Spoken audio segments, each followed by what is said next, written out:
जपाकुसुमसङ्काशं द्विभुजं पद्महस्तकं सिन्दूराम्बरमाल्यं च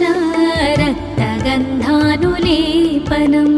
माणिक्यरत्नखचित सर्वाभरणभूषितं सप्ताश्वरथवाहन्तु मेरुं चैव प्रदक्षिणम् देवासुरवरैर्वन्द्यं गृणिभिः परिसेवितं ध्यायेत् पठेत् सुवर्णाभं सूर्यस्य कवचं मुदा गृणिः पातु शिरोदेशे सूर्यः पातु ललाटकम् आदित्यो लोचने पातु श्रुति पातु दिवाकरः घ्राणां पातु सदा भानुः मुखं पातु सदा रविः जिह्वां पातु जगन्नेत्र कण्ठं पातु विभावसुः स्कन्धौ ग्रहपतिः पातु भुजौ पातु प्रभाकरः करावब्जकरः पातु हृदयं पातु नभोमणिः द्वादशात्मा कटिं पातु सविता पातु सक्तिनी ऊरू पातु सुरश्रेष्ठो जानुनी पातु भास्करः जङ्घे मे पातु मार्ताण्डो गुल्फौ पातु त्विषाम्पतिः पादौ दिनमणिः पातु पातु मित्रोऽखिलं वपुः आदित्यकवचं पुण्यमा भेद्यं वज्रसन्निभं सर्वरोगभयादिभ्यो मुच्यते नात्र संशयः संवत्सरमुपासित्वा साम्राज्यपदवीं लभेत् अशेषरोगाशान्त्यर्थं ध्यायेदादित्यमण्डलम् अनेकरत्नसंयुक्तं स्वर्णमाणिक्यभूषणं कल्पवृक्षसमाकीर्णं कदम्ब कुसुमप्रियं सिन्धूरवर्णाय सुमण्डलाय सुवर्णरत्नाभरणाय तुभ्यं पद्मादिनेत्रे च सुपङ्कजाय ब्रह्मेन्द्रनारायण शङ्कराय संरक्तचूर्णं ससुवर्णतोयं सकुङ्कुमाभं सकुशं सपुष्पं प्रदत्तमादाय च हेमपात्रे प्रशस्तनादं भगवन् प्रसीद इति श्री आदित्यकवचं सम्पूर्णम्।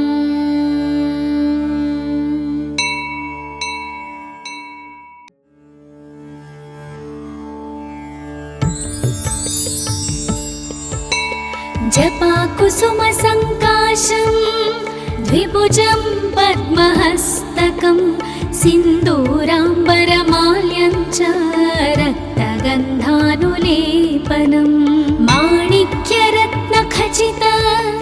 सर्वाभरणभूषितं सप्ताश्वरथवाहन्तु मेरुं चैव प्रदक्षिणम् देवासुरवरैर्वन्द्यं गृणिभिः परिसेवितं ध्यायेत् पठेत् सुवर्णाभं सूर्यस्य कवचं मुदा गृणिः पातु शिरोदेशे सूर्यः पातु ललाटकम् आदित्यो लोचने पातु श्रुति पातु दिवाकरः घ्राणां पातु सदा भानुः मुखं पातु सदा रविः जिह्वां पातु जगन्नेत्र कण्ठं पातु विभावसुः स्कन्धौ ग्रहपतिः पातु भुजौ पातु प्रभाकरः करावब्जकरः पातु हृदयं पातु नभोमणिः द्वादशात्मा कटिं पातु सविता पातु सक्तिनी ऊरू पातु सुरश्रेष्ठो जानुनी पातु भास्करः जङ्घे मे पातु मार्ताण्डो गुल्फौ पातु त्विषाम्पतिः पादौ दिनमणिः पातु पातु मित्रोऽखिलं वपुः आदित्यकवचं पुण्यमा भेद्यं वज्रसन्निभं सर्वरोगभयादिभ्यो मुच्यते नात्र संशयः। संवत्सरमुपासित्वा साम्राज्यपदवीं लभेत् अशेषरोगाशान्त्यर्थं ध्यायेदादित्यमण्डलम्। अनेकरत्नसंयुक्तं स्वर्णमाणिक्यभूषणं कल्पवृक्षसमाकीर्णं कदम्बकुसुमप्रियं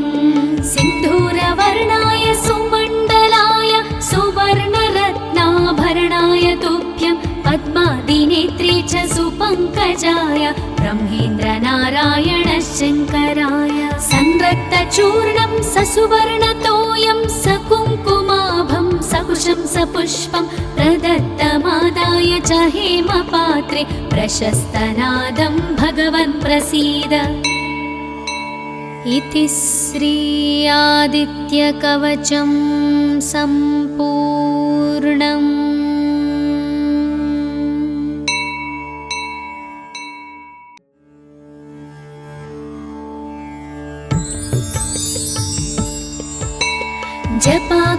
जपाकुसुमसङ्काशं द्विभुजं पद्महस्तकं सिन्दूराम्बरमाल्यं च रक्तगन्धानुलेपनं माणिक्यरत्नखचित सर्वाभरणभूषितं सप्ताश्वरथवाहन्तु मेरुं चैव प्रदक्षिणं देवासुरवरैर्वन्द्यं गृणिभिः परिसेवितं ध्यायेत् पठेत् सुवर्णाभं सूर्यस्य कवचं मुदा। गृणिः पातु शिरोदेशे सूर्यः पातु ललाटकम् आदित्यो लोचने पातु श्रुति पातु दिवाकरः घ्राणां पातु सदा भानुः मुखं पातु सदा रविः जिह्वां पातु जगन्नेत्र कण्ठं पातु विभावसुः स्कन्धौ ग्रहपतिः पातु भुजौ पातु प्रभाकरः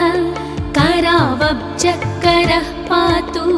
हृदयं पातु नभोमणिः द्वादशात्मा कटिं पातु सविता पातु शक्तिनी ऊरू पातु सुरश्रेष्ठो जानुनी पातु भास्करः जङ्घे मे पातु मार्ताण्डो गुल्फौ पातु त्विषाम्पतिः पादौ दिनमणिः पातु पातु मित्रोऽखिलं वपुः आदित्यकवचं पुण्यमा भेद्यं वज्रसन्निभं सर्वरोगभयादिभ्यो मुच्यते नात्र संशयः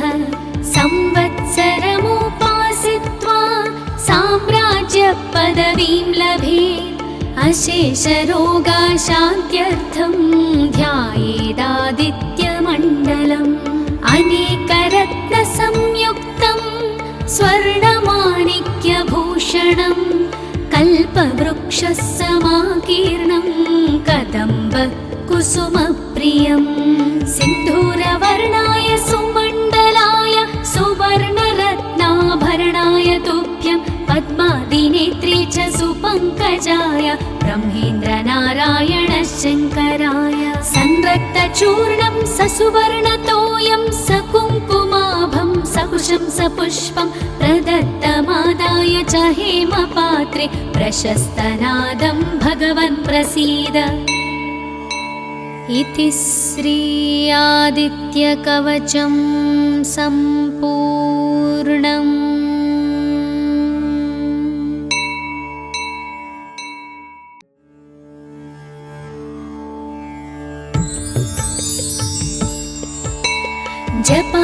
जपाकुसुमसङ्काशं द्विभुजं पद्महस्तकं सिन्दूराम्बरमाल्यं च रक्तगन्धानुलेपनं माणिक्यरत्नखचित सर्वाभरणभूषितं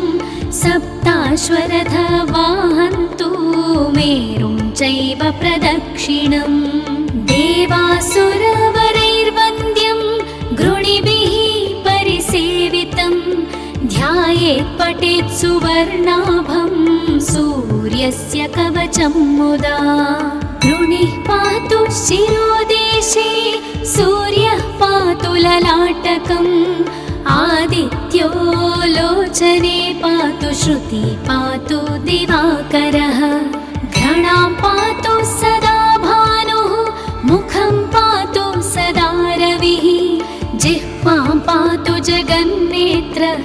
कण्ठं पातु विभावसुः स्कन्धौ ग्रहपतिः पातु भुजौ पातु प्रभाकरः करावब्जकरः पातु हृदयं पातु नभोमणिः द्वादशात्मा कटिं पातु सविता पातु सक्तिनी ऊरू पातु सुरश्रेष्ठो जानुनी पातु भास्करः जङ्घे मे पातु मार्ताण्डो गुल्फौ पातु त्विषाम्पतिः पादौ दिनमणिः पातु पातु मित्रोऽखिलं वपुः आदित्यकवचं पुण्यमा भेद्यं वज्रसन्निभं सर्वरोगभयादिभ्यो मुच्यते नात्र संशयः संवत्सरमुपासित्वा साम्राज्यपदवीं लभेत् अशेषरोगाशान्त्यर्थं ध्यायेदादित्यमण्डलम् अनेकरत्नसंयुक्तं स्वर्णमाणिक्यभूषणं कल्पवृक्षसमाकीर्णं कदम्ब कुसुमप्रियं सिन्धूरवर्णाय सुमण्डलाय सुवर्णरत्नाभरणाय तुभ्यं पद्मादिनेत्रे च सुपङ्कजाय ब्रह्मेन्द्रनारायण शङ्कराय संरक्तचूर्णं ससुवर्णतोयं सकुङ्कुमाभं सकुशं सपुष्पं प्रदत्तमादाय च हेमपात्रे प्रशस्तनादं भगवन् प्रसीद इति श्री आदित्यकवचं सम्पूर्णम्।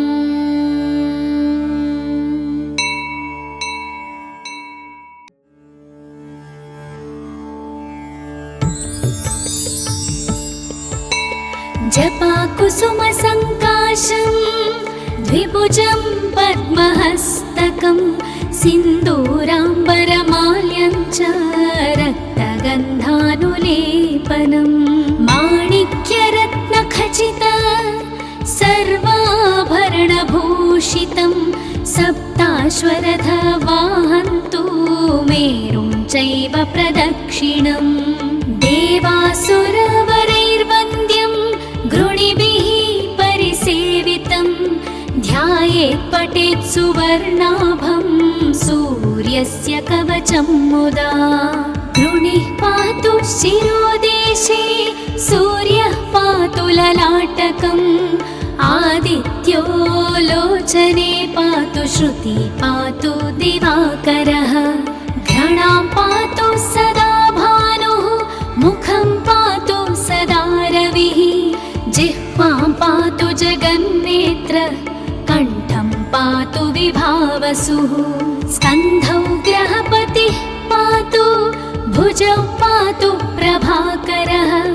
करावब्जकरः पातु हृदयं पातु नभोमणिः द्वादशात्मा कटिं पातु सविता पातु सक्तिनी ऊरू पातु सुरश्रेष्ठो जानुनी पातु भास्करः जङ्घे मे पातु मार्ताण्डो गुल्फौ पातु त्विषाम्पतिः पादौ दिनमणिः पातु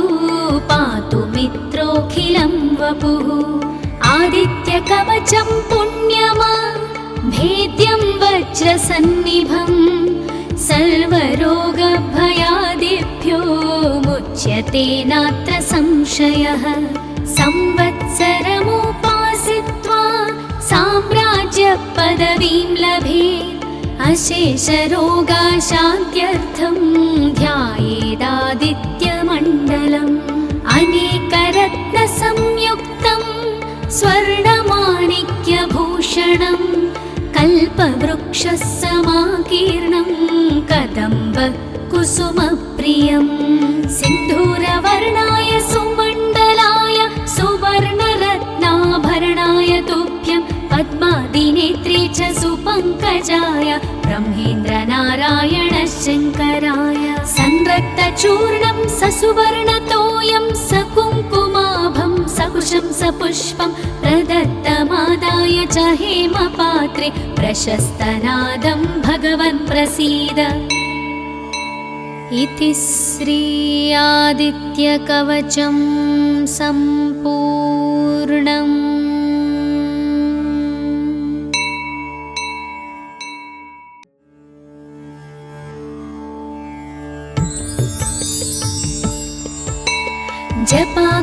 जपाकुसुमसङ्काशं द्विभुजं पद्महस्तकं सिन्दूराम्बरमाल्यं च रक्तगन्धानुलेपनं माणिक्यरत्नखचित सर्वाभरणभूषितं सप्ताश्वरथवाहन्तु मेरुं चैव प्रदक्षिणं देवासुरवरैर्वन्द्यं गृणिभिः परिसेवितं ध्यायेत् पठेत् सुवर्णाभं सूर्यस्य कवचं मुदा गृणिः पातु शिरोदेशे सूर्यः पातु ललाटकम् आदित्यो लोचने पातु श्रुति पातु दिवाकरः घ्राणां पातु सदा भानुः मुखं पातु सदा रविः जिह्वां पातु जगन्नेत्र कण्ठं पातु विभावसुः स्कन्धौ ग्रहपतिः पातु भुजौ पातु प्रभाकरः करावब्जकरः पातु हृदयं पातु नभोमणिः द्वादशात्मा कटिं पातु सविता पातु शक्तिनी ऊरू पातु सुरश्रेष्ठो जानुनी पातु भास्करः जङ्घे मे पातु मार्ताण्डो गुल्फौ पातु त्विषाम्पतिः पादौ दिनमणिः पातु पातु मित्रोऽखिलं वपुः आदित्यकवचं पुण्यमा भेद्यं वज्रसन्निभं सर्वरोगभयादिभ्यो मुच्यते नात्र संशयः संवत्सरमुपासित्वा साम्राज्यपदवीं लभेत् अशेषरोगाशान्त्यर्थं ध्यायेदादित्यमण्डलम् अनेकरत्नसंयुक्तं स्वर्णमाणिक्यभूषणं कल्पवृक्षः समाकीर्णं कदम्ब कुसुमप्रियं सिन्धूरवर्णाय सुमण्डलाय सुवर्णरत्नाभरणाय तुभ्यं पद्मादिनेत्रे च सुपङ्कजाय ब्रह्मेन्द्रनारायण शङ्कराय संरक्तचूर्णं ससुवर्णतोयं सकुङ्कुमाभं सकुशं सपुष्पं प्रदत्तमादाय च हेमपात्रे प्रशस्तनादं भगवन् प्रसीद। इति श्री आदित्यकवचं सम्पूर्णम्।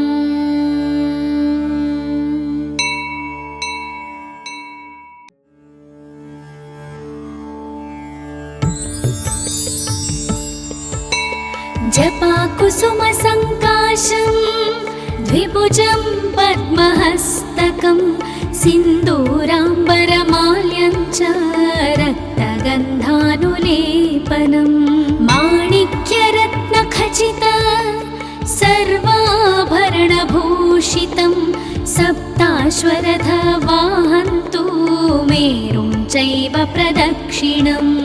देवासुरवरैर्वन्द्यं गृणिभिः परिसेवितं ध्यायेत् पठेत् सुवर्णाभं सूर्यस्य कवचं मुदा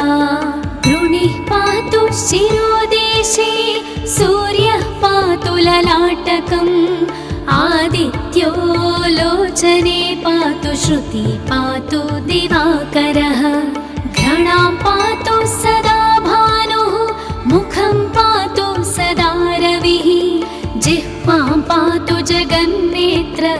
कण्ठं पातु विभावसुः स्कन्धौ ग्रहपतिः पातु भुजौ पातु प्रभाकरः करावब्जकरः पातु हृदयं पातु नभोमणिः द्वादशात्मा कटिं पातु सविता पातु शक्तिनी ऊरू पातु सुरश्रेष्ठो जानुनी पातु भास्करः जङ्घे मे पातु मार्ताण्डो गुल्फौ पातु त्विषाम्पतिः पादौ दिनमणिः पातु पातु मित्रोऽखिलं वपुः आदित्यकवचं पुण्यमा भेद्यं वज्रसन्निभं सर्वरोगभयादिभ्यो मुच्यते नात्र संशयः संवत्सरमुपासित्वा साम्राज्यपदवीं लभेत् अशेषरोगाशान्त्यर्थं ध्यायेदादित्यमण्डलम् अनेकरत्नसंयुक्तं स्वर्णमाणिक्यभूषणं कल्पवृक्षसमाकीर्णं कदम्बकुसुमप्रियं सिन्धूरवर्णाय सुमण्डलाय सुवर्णरत्नाभरणाय तुभ्यं पद्मादिनेत्रे च सुपङ्कजाय ब्रह्मेन्द्रनारायण शङ्कराय संरक्तचूर्णं ससुवर्णतोयं सकुङ्कुमाभं सकुशं सपुष्पं प्रदत्तमादाय च हेमपात्रे प्रशस्तनादं भगवन् प्रसीद इति श्री आदित्यकवचं सम्पूर्णम्।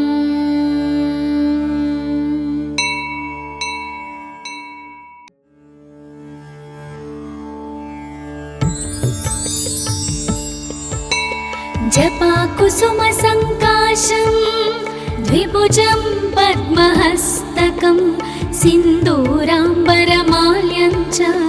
रक्तगन्धानुलेपनं माणिक्यरत्नखचित सर्वाभरणभूषितं सप्ताश्वरथवाहन्तु मेरुं चैव प्रदक्षिणम् देवासुरवरैर्वन्द्यं गृणिभिः परिसेवितं ध्यायेत् पठेत् सुवर्णाभं सूर्यस्य कवचं मुदा।